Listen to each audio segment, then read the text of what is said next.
Welcome to the history of lean thinking. Whilst elements of lean thinking can be traced over hundreds of years, we'll start in an arsenal in the Italian city of Venice. Established in 1104, the arsenal built warships for the Venetian navy. Over time, the Venetians adopted a standard design for the hundreds of galleys built each year to campaign in the Mediterranean, and also pioneered the use of interchangeable parts, which we'll come into soon.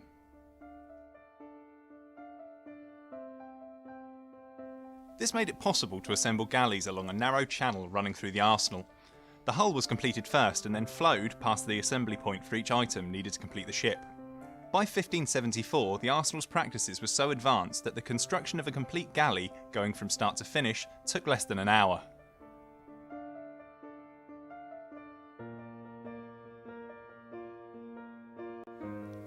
Eli Whitney is frequently credited as being the forefather of lean manufacturing.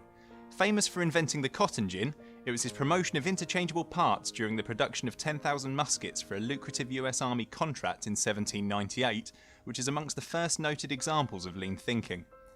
The interchangeable parts on the muskets were cited as being an important factor in the North's victory in the American Civil War.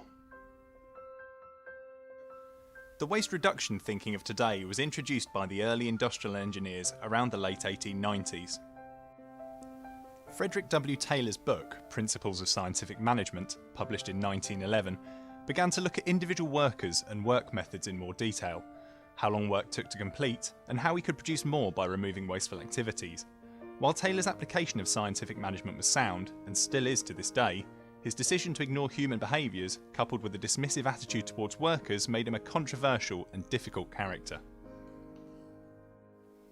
The concept of waste being built into jobs and then taken for granted was noticed by motion efficiency expert Frank Gilbreths.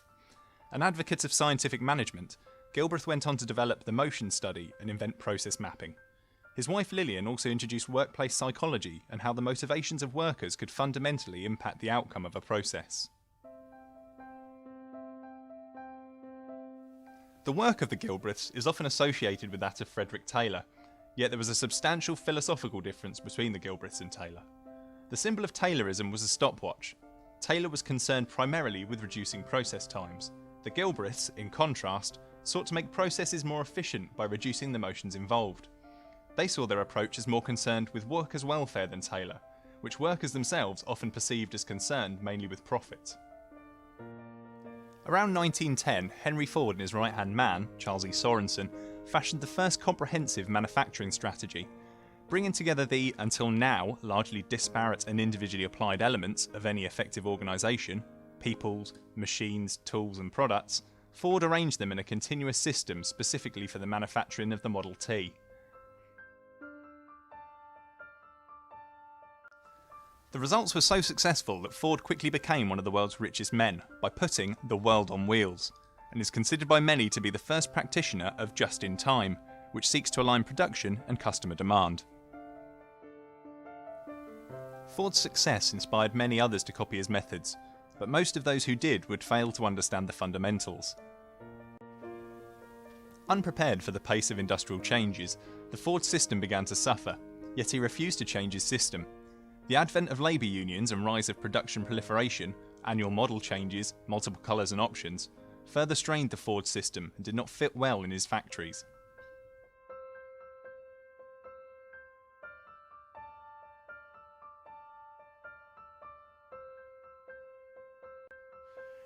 At General Motors, Alfred P. Sloan took a more pragmatic approach, developing business and manufacturing strategies for managing very large enterprises and dealing with the variety demanded by an increasing customer base. By the mid-1930s, General Motors had passed Ford in domination of the automotive market by reinterpreting the effective element of Ford's production methods, which were sound even in the new age. The Allied victory in the Second World War and the infrastructure behind it caught the attention of post-war Japanese industrialists who were quick to study Western production methods. Taiichi Ohno's visit to a US supermarket is often cited as one of the key learnings. The focus of attention were Ford's example, Deming's statistical process control, Duran's management of quality, and the statistical quality control practices of Ishikawa, who is famous for the cause and effect, or fishbone diagram, which remains an excellent problem-solving technique in virtually any improvement context.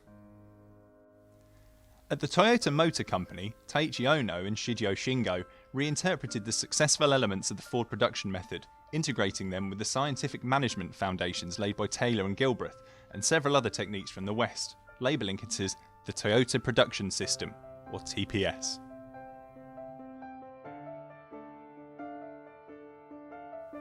Toyota acknowledged that the Ford system had several fundamental shortcomings, most notably with respect to employees and their engagement. Toyota capitalised on the fact that factory workers had far more to offer than just muscle power. Their findings probably originated in the quality circle movement, which, thanks to its major contribution by Ishikawa, Deming and Duran, led to team development and cellular manufacturing. While production cell concepts may not immediately translate to other environments, team development and multi-skilling are critical in successful application of lean service. From 1949 through to the mid-1970s, the TPS approach was adopted and interpreted by other Japanese companies. When the productivity and quality gains became evident to the wider world, executives of the American companies, from whom the East had learned, travelled to Japan to understand how their counterparts had so rapidly developed their thinking. By the 1980s, some American manufacturers, such as Womack Industries, General Electric and Kawasaki, were achieving success through considered application of the tools and techniques perfected in the East. Consultants took up the campaign and acronyms sprouted like weeds, yet they all referred to systems that were simply derived from TPS. Gradually, a global knowledge and experience base developed, and success stories became more frequent and attracted greater publicity. Lean caught the imagination of manufacturing experts across the globe. Branded implementations quickly became commonplace and led to a rapid expansion in experience and knowledge, creating debate on the wider application of lean, particularly outside of its industrial origins.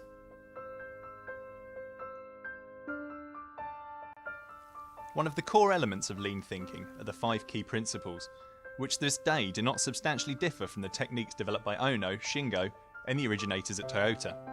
The application in any specific industry sector significantly changes, and just as many firms copied Ford techniques in lazy and unthinking ways, many businesses, especially those outside of manufacturing, have simply copied Toyota's example, often with poor results.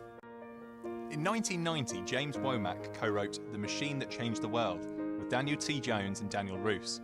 The book recounted the history of global automobile manufacturing combined with the study of Japanese, American and European automotive assembly plants.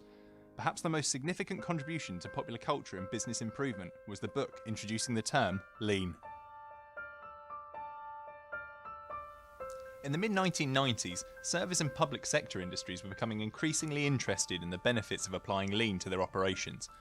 As with manufacturing firms looking to apply the Toyota production system, service companies have to give serious consideration to how lean thinking, particularly the tools and techniques, fits their business and how to apply it in order to achieve meaningful and lasting benefits.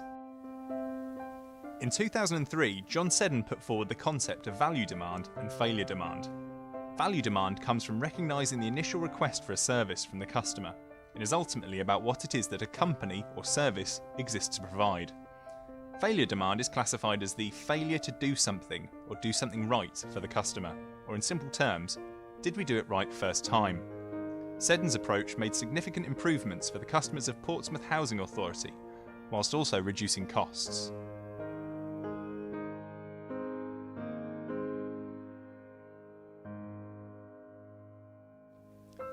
So that's a brief history of lean thinking. Thank you for listening, and we hope you enjoyed the video.